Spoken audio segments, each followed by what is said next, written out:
The Crazy Gamer, based on the lo-fi documentary by Dan McDowell.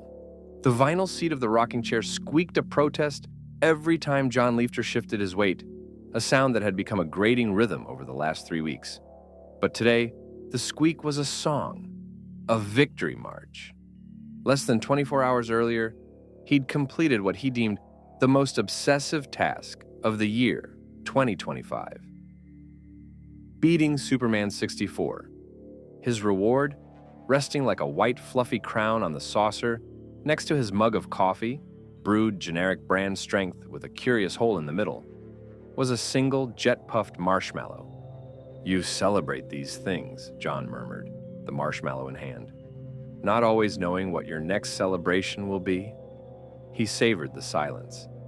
The comfort of the feline, Tim, the gray tabby, was loaded onto his lap, purring him into a state of temporary ecstasy. This quiet reprieve was a necessary counterpoint to the chaotic suburban life he usually navigated. It had taken an obsessive 100 hours of his life.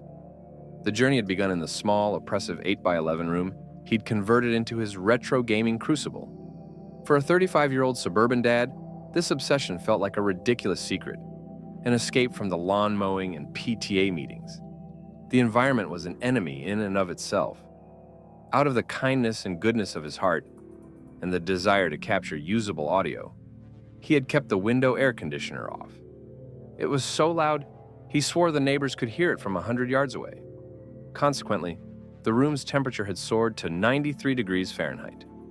John was convinced he spent half his 100 hours sweating through the circles of hell, the other half fighting the game. The ceiling fan, which remained on, was no help.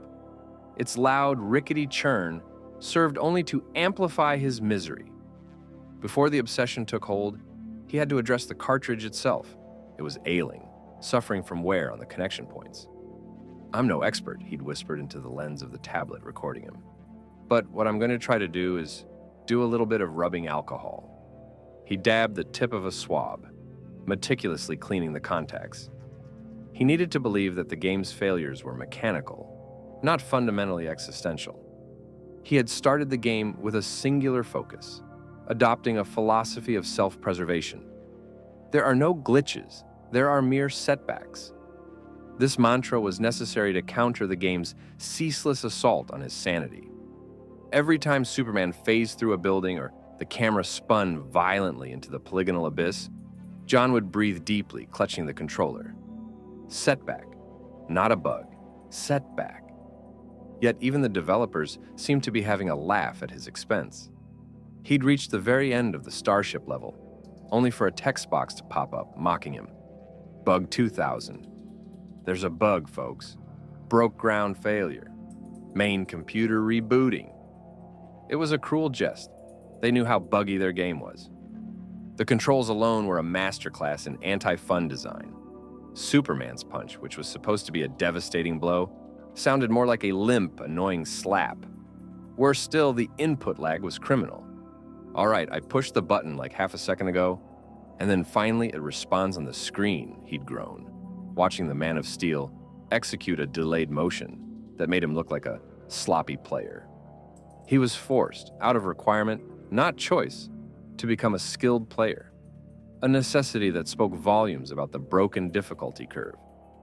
Then there were the voice bites, the eternal soundtrack to his descent, the endless guttural ha-ha-ha of Lex Luthor, and the perpetually canned declaration, "This looks like a job for Superman."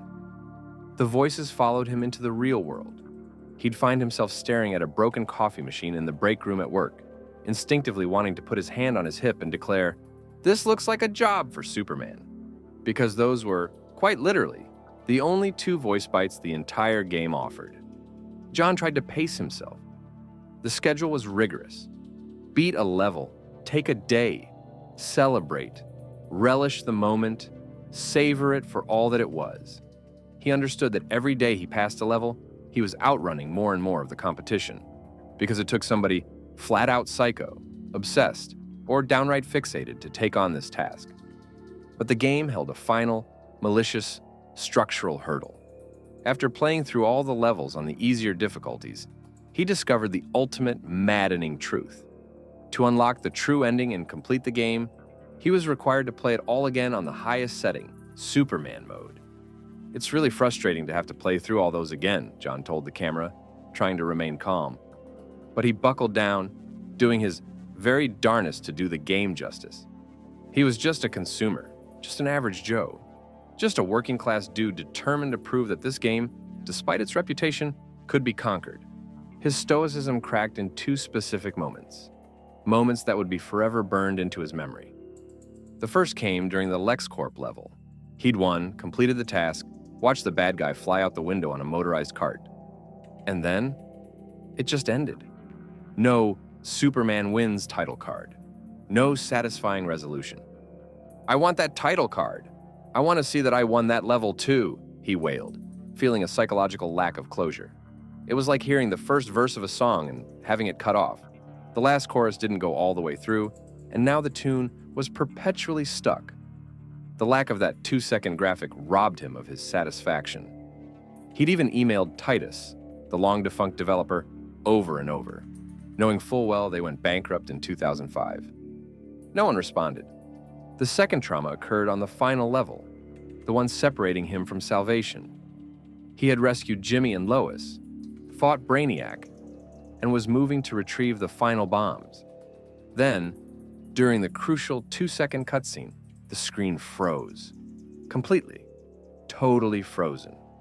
"We're like 2 seconds away from beating the game, and it freezes on this lovely screen," he yelled at the unmoving pixels. There was no checkpoint. The countless times he'd flown through those time-traveling portal things, the endless collection of the 12 tool pieces for the professor, all of it was vaporized. He had to play the whole thing over. It was in moments like these that his colorful vocabulary, the one that made the houseplants cower in shame, erupted. "You mother, oh, you stupid idiot. What the heck, you gotta be freaking kidding me," he screamed. His fist slammed down on the desk, the sheer agitation of Superman 64 washing over him. But he was fixated. He was obsessive. He was a dedicated father that happened to like vintage video games. And he was not going to be beaten by a terrible piece of coding. Finally, after what felt like an eternity, he saw the endgame. And then came the final, gut-wrenching tease. There was no fight with Lex Luthor. The villain just appeared, saying, "By the way, this is all virtual. Psych, I'm still around." The game decided to end on a goofy group shot of Lois, Jimmy, and Professor Hamilton, while Lex Luthor laughed menacingly in the background. The game had been beaten, but the victory was hollow. The screen cut to credits, which, in one final act of pure mockery, circled around and looped, forcing him to watch the names of the people who developed the thing that drove him off the cliff of sanity, over and over. The final taunt, printed on the screen, basically said, "We know this was terrible, but you did it, so good job." The stress, however, was not gone, it was just transformed. His healthcare provider had suggested that he take up another form of art to cope with the stress, to let go of that slice of him that had been robbed while playing the game. He chose drawing, attempting to find peace. When he showed the camera his finished work, a crude yet heartfelt picture that looked much like Superman, he commented dryly, "The resemblance is uncanny." For immediate relief, he turned to his ultimate therapist, his cat Tim. He'd sit in his rocking chair, sometimes just locking eyes with the feline, engaging in a silent, telepathic link. Other times they'd sit in a mock therapy office. "I'll sit there and try not to stare him down," John chuckled. But sometimes he'll quip back and say his catchphrase, "This looks like a job for Superman." He went on about his merry way, celebrating his victory lap. But even then, the game's effects were unpredictable. In one severe case of stress-induced confusion, he found himself at the neighborhood Walmart, trying to pay a cashier for his groceries. He reached into his pocket and pulled out the Superman 64 cartridge, holding it out instead of his wallet. The cashier, a young woman with tired eyes, looked at the 35-year-old dad with silent judgment, looking like, "What in the world are you doing? You are totally off the rails." Then, miraculously, the clerk's face changed.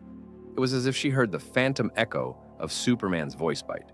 She declared, "You know what? I'm going to pay it forward this time. You go ahead and take your Wonder Bread and your bologna and get on out of here." John staggered out of the store, free from the grocery bill and the weight of the game, if only for a few hours. To truly decompress, he had to accept his withdrawal. He felt it fitting to become one with nature, stepping outside the confines of the hot 8x11 room to enjoy life. He realized that the victory was a double-edged sword. He was a better person having seen it through to completion, having crossed the threshold into the great beyond. But the game was ingrained in his brain. It wasn't going anywhere. In one final act of catharsis, he imagined an extraterrestrial coming to this planet, and what gift to send them as a source of entertainment. Would they list the buggy N64 game, considering Superman himself was from planet Krypton? Not at all. John's final suggestion, acknowledging the extra weight for the spacecraft, was better. We give them a bag of these giant jet-puffed marshmallows, a bag of our finest generic brand coffee. Send them with the DVD copy of Walt Disney's The Cat from Outer Space, he concluded, pausing for dramatic effect. Suppose we'd have to send a DVD player, a television, and the Nintendo 64 console and controller too. All of a sudden, their spacecraft's getting a little heavy. In the end, he had to confront the biggest question on most of his viewers' minds: his advice. He looked squarely into the camera, his eyes holding the haunted resolve of a man who had faced the true terror of 1999 digital media. Don't do it. Do not do it, he warned. It robs you of that last slice of dignity that you have.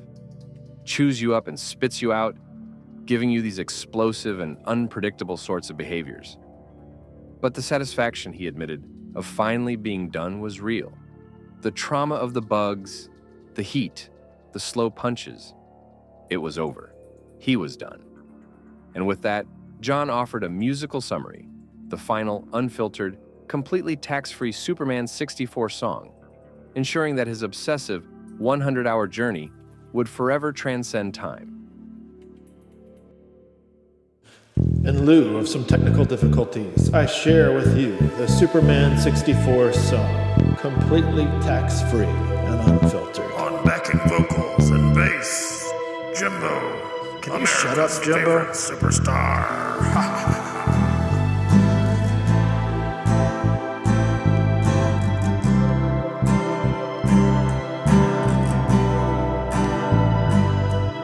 You thought you were gonna play Superman 64, have some fun with friends. Then you went to turn the game on and realized it stunk. That's okay, 'cause the RCA cable didn't work. You saved some heartache, maybe a friendship, a mediocre joke. We'll never know. Sent off for a new gaming cable, it came, plugged it in. Then a ridiculous and stupid game let you down again. Fly through some rings, find some glitches, back rooms in a game. No problem, man, terrible controls, nonsensical puzzles, it's got it all, my friend. Superman 64, you are a treasure, transcending time, but I can't spend any more of mine on you, mine on you, mine on you. And Jimbo nails it again on the bass and the vocals. Watch out, bro. Uh-oh. Oh, man, that's embarrassing. That last part was a lie. Let's play. Yeah, let's do it, bro. I'm in. Okay, so let's get into this.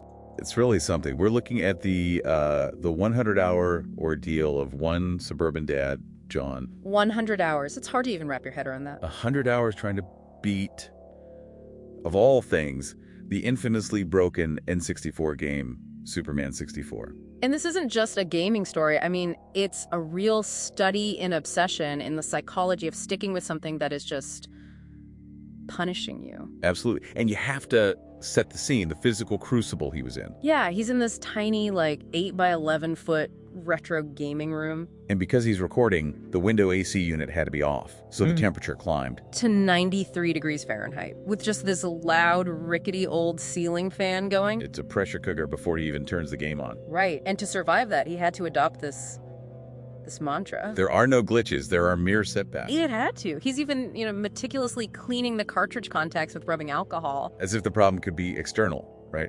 As if it's the hardware's fault. Exactly. But the game itself, the code, it almost feels like it's actively fighting him. It's openly hostile. I mean, you've got this criminal input lag. He pushes a button, and maybe half a second later, Superman finally throws a punch. And the punch has this weak, sort of slapping sound. It's so unsatisfying. But the real kicker, the part that's just unbelievable, is an actual text box that pops up from the developers. Oh, this part is incredible. It literally says, Bug 2000. There's a bug, folks. Broke ground failure. Main computer rebooting. They're mocking him from inside the game With their own failure message. Yeah. And that lack of satisfaction is a theme. He finally beats the LexCorp level, and the screen just ends. It just cuts. No Superman wins, no fanfare, nothing. It creates this psychological need for closure that the game just refuses to give him. Which, of course, is what keeps him going. Well, that and the discovery that to get the real ending, he has to do it all over again. On the hardest difficulty, Superman mode. They're just structurally designed to prolong the misery. It's built in. So after all that, after all those hours, he finally gets to the end. He's in the final cutscene. 2 seconds away. 2 seconds from beating the whole thing. He's collected all 12 tool pieces, everything. The game freezes. It just freezes. Yeah. Wipes out all his progress. The explosion of colorful vocabulary must have been immense. 100 hours of frustration just bursting out. And when he finally does beat it, the victory is so hollow. It's the ultimate betrayal. Lex Luthor just shows up and says it was all virtual. Psych, I'm still around. And then the credits just loop over and over. He's forced to just watch the names of his tormentors scroll by. That trauma, it actually started to bleed into his real life. Oh, absolutely. The sounds from the game, Lex's haha, and this looks like a job for Superman. He said he'd hear them in the break room at work. But the peak of this has to be the Walmart story. It's the perfect summary of his mental state. He's at the checkout buying, bread and bologna. Yeah, normal stuff. And he reaches into his pocket to pay. But he doesn't pull out his wallet. He pulls out the Superman 64 cartridge and offers it to the cashier. Wow. And the cashier, she just looked at him and must have seen the 1,000-yard stare, because she just says, I'm going to pay it forward this time. You go ahead and take your Wonder Bread and your bologna and get on out of here. She knew. She recognized a man who had been through a war. So, after all that, what's the big takeaway? His advice from the other side of this 100-hour journey is pretty simple. It's brutally succinct. Don't do it. Do not do it. It robs you of that last slice of dignity that you have. And that kind of gets you thinking. He joked that if we had to send a monument of human achievement to aliens, it shouldn't be the game. Right. It should be a bag of jet puff marshmallows, generic coffee, and the DVD of the cat from outer space. Chuckles. Much better choices. So it leaves you, the listener, with the question, right? What's the achievement you've pursued that, in the end, was maybe more trauma than triumph? Yeah. What's the thing that made you wonder if you should have just sent the marshmallows instead?